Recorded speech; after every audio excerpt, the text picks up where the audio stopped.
नमस्कार दोस्तों। गीता के द्वारा मैं दूसरा अपना एपिसोड इस तरह देना चाहूंगी ज्योतिष के द्वारा कि जीवात्मा जो कि हमने बात की पिछले एपिसोड में मृत्यु को प्राप्त होती है, उसके बाद वह नवम भाव में जाती है और जो कि गुरु का है, और 10वां और 11वां भाव शनि का है जो कि हम आगे जाएंगे, जन्म लेंगे कि नहीं लेंगे इसके बारे में बताता है। और उसके बाद अंत में अगर हमारा दोनों बैलेंस हो जाता है तो 12वां स्थान गुरु का है, तो हमारा मोक्ष या कह सकते हैं जीवात्मा जन्म नहीं लेगी।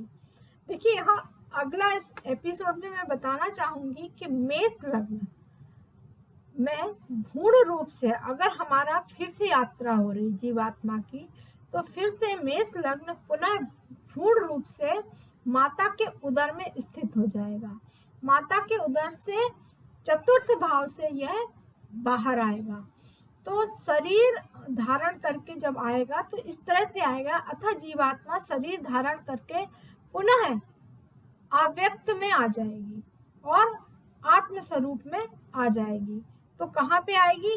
4, चतुर्थ स्थान, अष्टम स्थान और 12वां स्थान।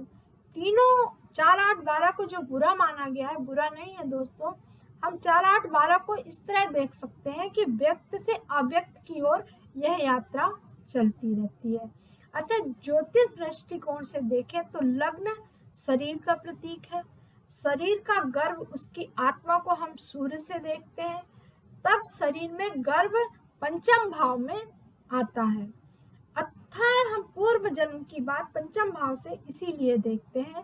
तो हम एक अव्यक्त यात्रा को देखें तो जीवात्मा पुनः व्यक्त संसार में पंचम भाव से फिर से आ जाती है और आने के लिए फिर से द्वादश भाव में प्रतीक्षा भी कई आत्माएं करती हैं। उनका कारण यही होता है कि अपने व्यक्त संसार में आने के लिए उन्हें चतुर्थ भाव माँ का जो गर्भ है उसकी बहुत दिन तक वेट भी करना पड़ता है अच्छी आत्माओं को आने के लिए। यहाँ भी आत्मा का अव्यक्त से व्यक्त में गर्भ के रूप में, ज्योतिष संदर्भ में गर्भ का अर्थ पंचम में संतान से लिया जा सकता है, यानी हमारी पुनः यात्रा संतान के रूप में पंचम स्थान से हो जाती है। यह यात्रा गीता के श्लोक के बिना अधूरी है, क्योंकि कृष्ण इसमें हमें ज्योतिष के मूल रूप से जोड़ने का काम करते हैं। यह मेरी दूसरा एपिसोड था, इसमें मैंने ये बताने की कोशिश की है कि व्यक्ति अपने जीवन की यात्रा कभी खत्म नहीं कर पाता है, व्यक्त से अव्यक्त की ओर चलता है। अगर उसे 12वें स्थान में मोक्ष मिल जाता है वह पुनः नहीं आता है, क्योंकि यहाँ कर्मों का लेखा जोखा शनि करते हैं।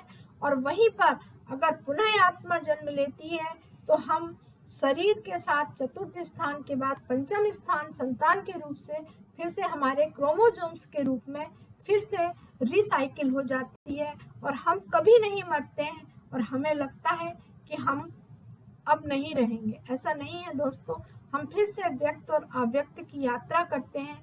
यही कृष्ण जी ने गीता में बताने की कोशिश की है और मैंने थोड़ा सा इसमें ज्योतिष को इंक्लूड करके बताने की कोशिश की है।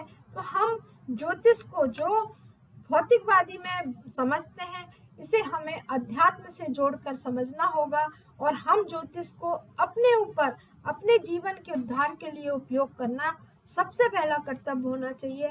बाद में हम जनमानस के लिए इसलिए करते हैं क्योंकि गुरु विस्तार का कारक है।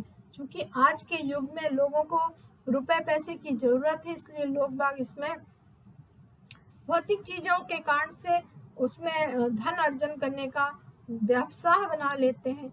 वास्तव में यह यात्रा ऐसी यात्रा है ज्योतिष की, जो अगर समझ सकता है तो ही समझ सकता है, बाकी सब मोह माया है और यही मोह माया व्यक्त और अव्यक्त रूप से है। नमस्कार दोस्तों।